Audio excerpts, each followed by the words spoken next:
মহারাজ আর একটু খাসি দেবো? না না গোপাল, আর খাবো না। ওরে বাবা, পেট তো একদম জয় ঢাক। জয় ঢাক বললে হবে? এখনো তো অনেক কিছু বাকি মহারাজ। আরে মা, আপনি যেন লজ্জা করে খাবেন না। আপনার যেটা প্রয়োজন সেটা চেয়ে নেবেন। হ্যাঁ গোপাল বউ, তুমি চিন্তা করো না, আমি ঠিক পেট ভরে খাবো। কি পণ্ডিত, ছানার ডালনা আর একটু নাও। আমাকে নিয়ে একদম ভেবো না, এখানে আমরা খুব ভালোভাবে খাচ্ছি। এই নেপলা, আমাকে আরেকটু নিরামিষ পাঁঠার মাংস দিয়ে যাও তো। দিচ্ছি পণ্ডিত মশাই। না গোপাল, তুমি দেখিয়ে দিলে বটে, তুমি তো সত্যিকারের ভোজন রসিক। যারা ভোজন রসিক হয় তারা যেমন খেতে ভালোবাসে তেমনি খাওয়াতেও ভালোবাসে। গোপালের এই আজকের দিনেই ওই 4 হাত এক হয়েছিল, তাই তো মহারাজ? গোপালের আজ বিয়ের দিন। গোপাল, আজকের এই দিনটা তোমার জীবনে বারবার ফিরে ফিরে আসুক। আমরা আসছে বছর আবার খাবো, বছর বছর খাবো। কাজ নেই তাই খালি খাই খাই আর খাই খাই। শোনো মন্ত্রী, ভোজন রসিক হতে গেলে যেমন খেতে জানতে হয় তেমন খাওয়াতেও জানতে হয়। আর তুমি তো চিরজীবন খেয়েই গেলে। আরে বাবা, অন্তত গোপালকে দেখে একটু শেখো। আগে খাই তারপর শিখবো মহারাজ।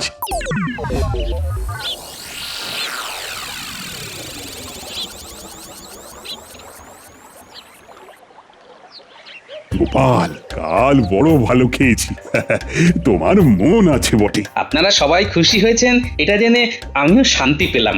এই সবার বাড়ি বাড়ি খেতে খুব ভালো লাগে। তা কেন, নিমন্ত্রণ করলে তো যাওয়াই উচিত। মহারাজ বলতে চাইছেন যে আপনি তো শুধু ওই নিমন্ত্রণ খেয়েই চলেছেন, একবার আমাদের নিমন্ত্রণও তো করতে পারেন নাকি? উফ, খালি খাই খাই খাই খাই। দেখি কিছু খাওয়াতে হবে, নইলে আমাকে উঠতে বসতে কথা শোনাবে। ভাবছি এই মাসের শেষে আমাদের বাড়িতে আপনার পায়ের ধুলো ফেলার বন্দোবস্ত করছি। আচ্ছা, এই মাসের শেষে কি হবে? ওই কাল আমরা গোপালের বাড়ি যাওয়া উপলক্ষে নিমন্ত্রণ খেলাম, সেটাই। ও, তার মানে সেদিন 4 হাত হয়েছিল এক। বাহ বাহ বাহ, সুখবর। অবশেষে মন্ত্রীর বাড়িতে আমরা সবাই নিমন্ত্রণ পেলাম। গোপালের মতো আয়োজন করে ভূত ভোজন করিয়ে লাভ নেই, এমন কিছু খাওয়াতে হবে যাতে সেই খেয়েই সবার পেট ভরে যাবে।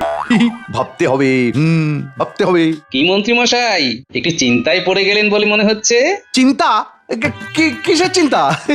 আমি তো ভাবছি সকাল থেকে তোমাদের খাওয়ার ব্যবস্থা করব। তার মানে সকাল থেকেই তোমার বাড়িতে চলে যাব? মুখ ধুয়ে খালি পেটে আমার বাড়ি, তারপর শুধু খাওয়া আর খাওয়া। এর মধ্যে কিছু একটা গোলমাল আছে বলে মনে হচ্ছে, নইলে এত দরাজ তো আমাদের মন্ত্রী মশাই নন।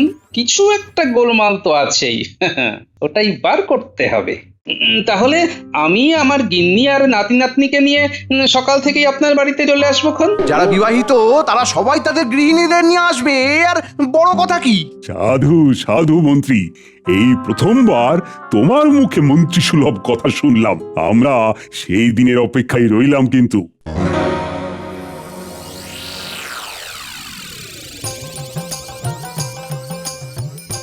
এই নে, তোরা সবাই পেট পুড়ে নারকোল মুড়ি খা, খেতে ভালো লাগবে, পেট ভরবে। খা। দাও দিদা, মুড়ি নারকোল আমার খুব প্রিয়। ওই তো গোপাল দাদু এসে গেছে। দাদু, আমরা এখন নারকোল আর মুড়ি খাচ্ছি। আবার একটা ভুরি ভোজ আছে। ওমা, তাই নাকি? এবার কার বাড়িতে? মন্ত্রী মশাইয়ের বিবাহ বার্ষিকী। বাবা, মন্ত্রী মশাই নিমন্ত্রণ করেছেন? আর কিপটে মানুষ। যাই হোক, মন্ত্রী মশাই করেছেন তো। ঠিক বলেছ দিদা, সেদিন বাজারে গিয়ে দেখি কিছু চুনো মাছ নিয়ে মাছওয়ালার সঙ্গে ঝগড়া করছেন। কিপটে হোক আর যাই হোক, আমাদের রাজ্যের মন্ত্রী তো। ঠিকই তো, কিপ্টে মন্ত্রী। আমি সেদিন সকালে তোদের সবাইকে নিয়ে মন্ত্রী মশাইয়ের বাড়িতে যাব। ওমা, এই তোমার সকাল থেকে নিমন্ত্রণ নাকি? সেখানেই তো খটকা গিন্নি। সকাল থেকে আমাদের নেমন্তন্ন করেছেন আমাদের হাড় কঞ্জুস মন্ত্রী। না, একটা কিছু তো গোলমাল আছেই, দেখা যাক। কি আর দেখবে, মনে হচ্ছে আমার হাত পুড়িয়ে রান্না করতে হবে না তোমার জন্য। না না গিন্নি, সেদিন তোমাকে কিচ্ছুটি করতে হবে না। যখন নিমন্ত্রণ পেয়েছি তখন আমরা না খেয়ে আসবো না। হ্যাঁ,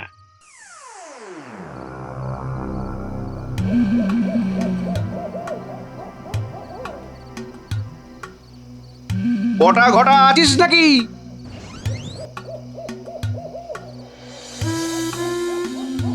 বলুন মন্ত্রী মশাই।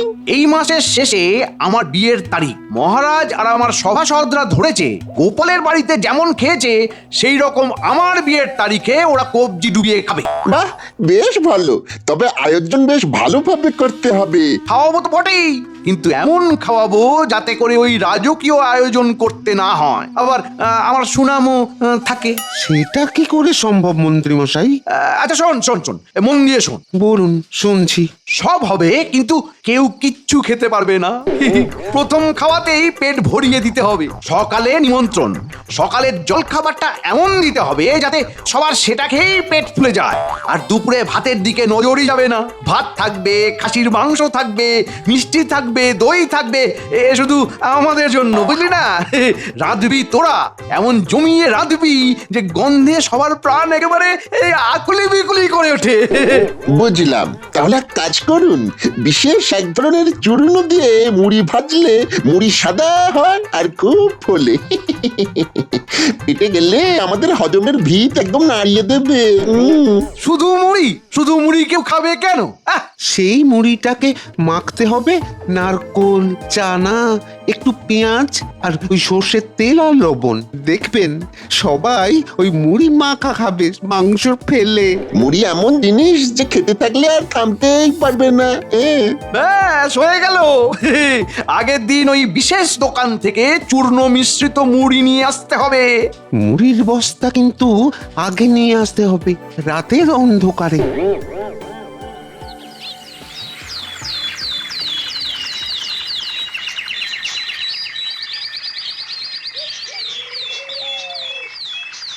মন্ত্রী, এবার বলো তো, সেদিন সকাল থেকে আমরা তোমার বাড়িতে গিয়ে কি কি করব? খুব হুল্লোড় করব, খাবো দাবো আর আনন্দ করব, যেরকম আমরা ওই গোপালের বাড়িতে গিয়ে করেছিলাম।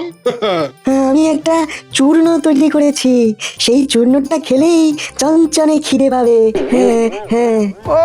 ওরা কত কি ভাবছে, খাবেন তো মুড়ি মাখা।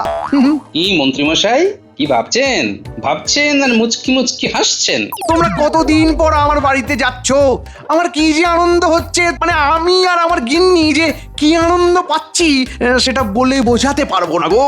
এবার বলো তো, খাদ্য সূচিতে এবার বলে ফেলো দেখি। সকালবেলা কুড়মুড়ে মুড়ি আর নারকোল, চানা মশলা, পেঁয়াজ দিয়ে মুড়ি মাখা, আর গন্ধরাজ লেবু কেওড়া দিয়ে শরবত। বাহ বাহ, কি ভালো! আমার হচ্ছে উদ্দীপন। খাবারের নাম শুনেই মনে লাগছে কখন। সবার জন্যই আয়োজন করেছি। মুর্শিদাবাদ থেকে খাসি আসছে, আর খাম্বাজ থেকে দই মিষ্টি। গোপালকে টেক্কা দিয়ে দিল। আমি তো টেক্কা দেবার জন্য কিছু করিনি রাজবৈদ্য। আমার সাধ্য যা আমি সেই রকমই ব্যবস্থা করেছি। মহারাজ, আমার কি আপ্যায়নে কোনো ত্রুটি হয়েছে মহারাজ? না না, তোমার কোনো ত্রুটি হয়নি রাজবৈদ্য। এই ধরনের তুলনা টানা মোটেই ঠিক কাজ নয়। না না না না, আমি ওই একটু খাওয়া নিয়ে আমোদ করছিলাম। প্রথমে গোপাল, পরে মন্ত্রী মশাই, এরপরে কে? এরপর সভা কবি। এই সভা কবি, ঠিক বলেছি তো? মহারাজ, আপনি বলেছেন যথার্থ। আমি খাওয়াবো, এর একটাই অর্থ। এখন আমরা মন্ত্রী মশাই নিমন্ত্রণের ব্যাপারে মনোযোগী হই। কি বলেন মহারাজ? হ্যাঁ, এই বলেছ বিজ্ঞানী। এখন শুধু মন্ত্রীর বাড়িতে কি খাবো সেটাই মনে করছি, আর কত খাবো সেটাই শুধু ভাবছি। আমি তো মোটামুটি 3 দিন আগে থেকেই খালি এবেলা আর ওবেলা ওই শশা আর ভোলা ময়রার দোকানের টক দই, একটু সৈন্ধব লবণ, এই আহার করব আমি আর আমার গিন্নি দুজনেই। বেটা গোপালের কত শখ, খাবে বলে এখন থেকে পেট খালি করছে। বিজ্ঞানী আবার কি একটা চূর্ণ দেবে, সেটা খেলে নাকি খুব খিদে হবে। শুধু মুড়ি মাখা খেয়ে তোমাদের বাড়ি ফিরে আসতে হবে। মহারাজ, কাল আমার একটু রাজসভায় আসতে দেরি হবে। ওই মিষ্টির কারিগর আসবে তো। মিষ্টির কারিগর? বাহ বাহ বাহ, কিন্তু আমাদের ভোলা ময়রা কি দোষ করলো? ভোলা ভালো ভালো, তবে খাম্বাজ থেকে যে কারিগর আসবে সে কিন্তু আরো ভালো। তার মিষ্টি যেমন দেখতে তেমন স্বাদ। শুধু গল্প শুনে যান। মন্ত্রীমশাই কিছু একটা ভাবছে। না, এবার একটু মন্ত্রীমশাইয়ের উপরে নজর রাখতে হবে। কিছু একটা গোলমাল তো ঘটাবেনই মনে হচ্ছে। ঠিক আছে মন্ত্রী মশাই, আপনি যদি পাতায় পাতায় চলেন তো আমি পাতার জালক শিরায় চলি।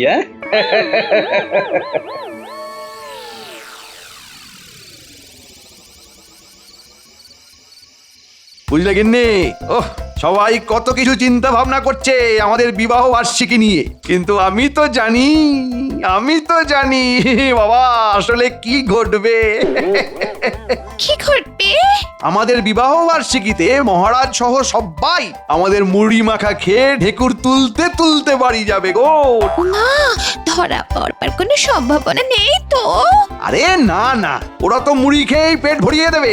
বটা ঘটা এমন মুড়ি নিয়ে আসছে যে খেলেই একদম পেট ভরে যাবে।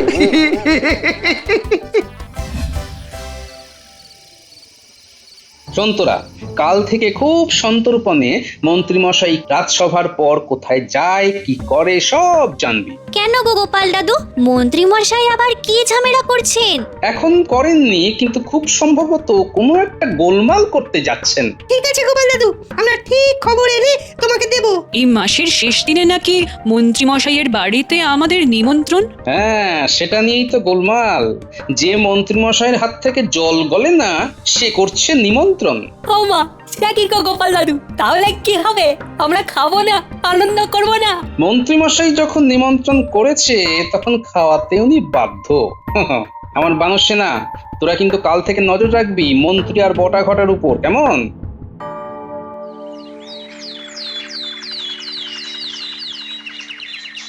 বুঝলে বিজ্ঞানী, মন্ত্রীমশাইয়ের বাড়িতে নিমন্ত্রণে সেদিন কিছু একটা গোলমাল আছে।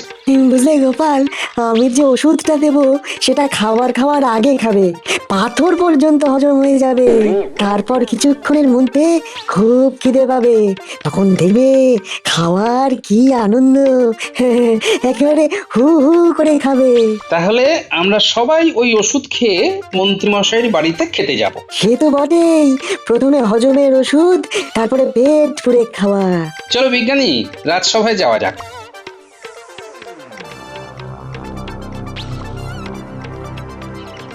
ওই দেখ, মন্ত্রী মশাই আসছে।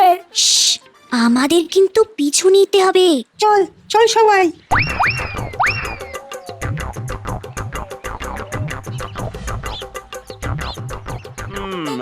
পাঁচ বস্তা মুড়ি হলেই হয়ে যাবে। হ্যাঁ, 5টা মোহর দিয়ে দেবো। আজ বটা ঘটাকে বলবো মুড়ির বস্তাগুলো রাতের মধ্যে আমার বাড়িতে নিয়ে আসতে। হ্যাঁ, রাতের মধ্যেই। কি জোরে জোরে হাঁটছে দেখ, লম্বা লম্বা পা ফেলছে। মন্ত্রী মশাই হাঁটছে, আর আমরা ছুটছি। যাচ্ছে কোথায় সেটা বুঝতে পারছিস? না বোঝার তো কিছু নেই, যাচ্ছে তো বটা ঘটার বাড়ির দিকে। কোনো কথা না বলে আমরা চুপচাপ পিছু নিই। আজ রাতে গোপাল দাদুর কাছে গিয়ে সব কথা বলতে হবে।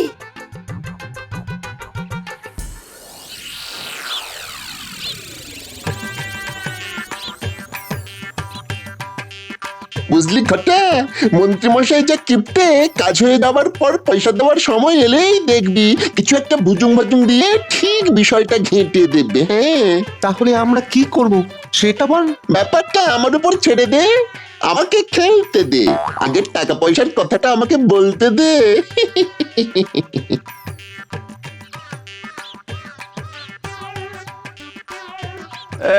বটা ঘটা আছিস নাকি? থাকবো না তো কোথায় যাব? আসুন, আমরা আপনার জন্যই অপেক্ষা করছি, অনেক কথা আছে। অনেক কথা আমারও আছে রে। শোন শোন, মন দিয়ে শোন। আজ রাতে মুড়ির বস্তাগুলো নিয়ে আমার বাড়িতে দিয়ে আসবি, আর কাল খুব সকালে নারকোল গাছে উঠে সব নারকোল পেড়ে সব তৈরি করে রাখতে হবে কিন্তু। ব্যাপারটা কিরকম একটা লাগছে না? রাতে মুড়ির বস্তা আনতে বলছে। আচ্ছা, মুড়ি কেন? আমার বস্তা বস্তা মুড়ি। শুনতে দে না। একটা কথা আছে মন্ত্রীমশাই, মুড়ির বস্তা আনতে তো আমাদের যেতে হবে, তা আমাদের সঙ্গে তো টাকা করি নিয়ে কোনো কথাই বললেন না। শুনুন মন্ত্রী মশাই, আমরা রান্না করব, আমরা গাছে উঠে নারকোল পারবো, তারপর কত বড় চুমকি নিচ্ছি বলুন তো। মহারাজ কিংবা ওই গোপাল যদি বুঝতে পারে তাহলে তো আমাদের সব শেষ। সুতরাং পয়সা করির ব্যাপারগুলো আগে থেকে বলে নিলে কি হয়, মনটা না বেশ চাঙ্গা থাকে। শুনলি, তার মানে গোপাল দাদু যেটা ভেবেছিল মন্ত্রী মশাইয়ের সম্পর্কে, সেটা ঠিক ভেবেছিল। বুঝলি, পুরো ঘটনাটা মাথার মধ্যে একেবারে সেটে গেছে। আমাদের যা জানার জানা হয়ে গেছে। এবার বাড়ি গিয়ে সব কথা গোপাল দাদুকে জানাবো। আমরা চলে যাই, চল। ঠিক বলেছিস, রাতে গোপাল দাদুর সাথে কথা হবে। আরে আমি কি তোদের পয়সা করি দিই না নাকি? কতটা আংশিক সত্যি বটে, পয়সা দিতে আপনি বড় গোলমাল করেন। তাই আমাদের ওই পয়সা করির কথাবার্তাগুলো আগে থেকে হয়ে গেলে আমরা একটু নিশ্চিন্তে থাকি। অগ্রিম কিছু মোহর আমাদের হাতে দিয়ে দিন না, পরে আবার পুরোটা দিয়ে একেবারে হিসেব চুকিয়ে দেবেন। এবার বলুন, আমাদের কত টাকা দেবেন বলে ঠিক করেছেন? কাজের আগে ঝগড়া হয়ে যাক, কাজের পরে যাতে মিষ্টি খেতে পারি। এই নে এখন 50 মোহর নে, পরে আরো 50 দিয়ে হিসেব চুকিয়ে দেবো। এই ভূতের কাজ করবো মাত্র 100 মোহরে, ধরা পড়লে সব মার আমাদের পিঠে পড়বে। না মন্ত্রী মশাই, ওই ছুঁচো মেরে হাত গন্ধ করে লাভ নেই। কাজ যদি করতেই হয়, অন্তত পক্ষে আমাদের 500 মোহর দিয়ে কাজ করাতে হবে। হ্যাঁ, রাজি থাকলে এক্ষুনি আমাদের হাতে 250 মোহর দিয়ে দিন, তারপরে দেখুন কাজ। ঠিক আছে ঠিক আছে, ওহো এই নে এখানে 250 মোহর আছে। না, এই বটা ঘটাকে দিয়ে আর কাজ করাবো না, এই শেষ।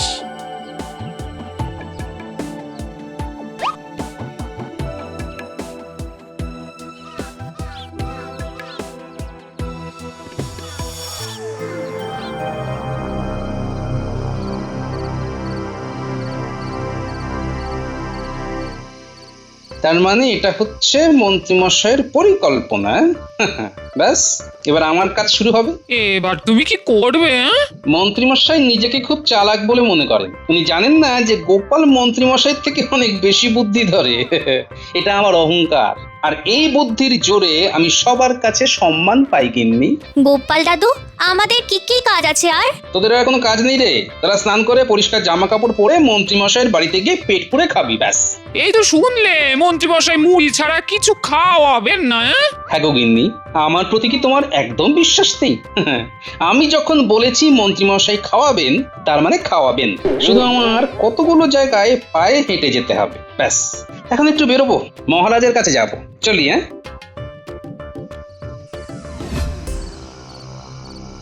আমার বানর সেনা আজ এই খবরটা নিয়ে এসেছে। কি সাংঘাতিক ব্যাপার ঘটতে চলেছে বলুন তো মহারাজ। মন্ত্রীমশাই যখন খাবারের কথা বলেছেন, তখনই আমার সন্দেহ হয়েছিল। এটা তো সম্মানের প্রশ্ন, আর গোপালের সঙ্গে আমার সম্মানও জড়িয়ে আছে। তা এখন আমার কি করা উচিত? শুনুন মহারাজ, মন্ত্রী যদি ডালে ডালে চলেন, আমি চলি পাতায় পাতায়। আমি কাল সমস্ত বাজারওয়ালাকে বলে দেব মন্ত্রীমশাইয়ের বাড়িতে নিমন্ত্রণ, জিনিসপত্র যেন দুপুরে মন্ত্রীমশাইয়ের বাড়ি চলে যায়, এবং মহারাজের আদেশ এই কথা যেন কেউ জানতে না পারে। বাজার ওয়ালারা তো আর জিনিসপত্র বিনা পয়সা দেবে না, তা পয়সাটা দেবে কি? পয়সা দেবে মন্ত্রীমশাই, ওটা নিয়ে আপনি একদম ভাববেন না। আমাদের সকলের কাজ বৈজ্ঞানিকের ওষুধ খেয়ে আমরা মন্ত্রীমশাইয়ের বাড়িতে নিমন্ত্রণ খেতে যাব, ব্যাস। গোপাল যখন কিছু একটা করবে বলে ভাবে, সেটা শেষ পর্যন্ত মধুরেণ সমাপয়েত হয়। আমার অগাধ বিশ্বাস গোপাল তোমার উপর। ধন্যবাদ রানীমা।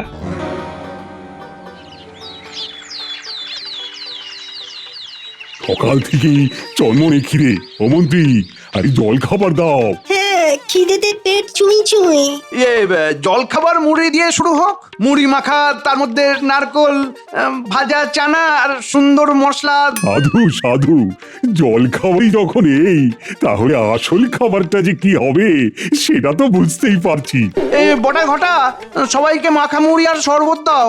মন্ত্রীমশাই, ওদের শুধু মুড়ি দিতে বলুন, আমরা খেতে থাকি। জল খাবারটা জমিয়ে করব, তারপর মধ্যাহ্ন ভোজনের পালা। গোপালের কথা বলার ধরনটা যেন কেমন লাগলো। গোপাল দাদু, আমাদের মুড়ি দেবে না? মুড়ি খাওয়ার আগে ওষুধ খেয়েছিস? বাবা, খাবো না আবার, আমাদের তো পেট ভরে খেতে হবে। কি বলুন মন্ত্রীমশাই? ব্যাপারটা কেমন অন্যরকম লাগছে।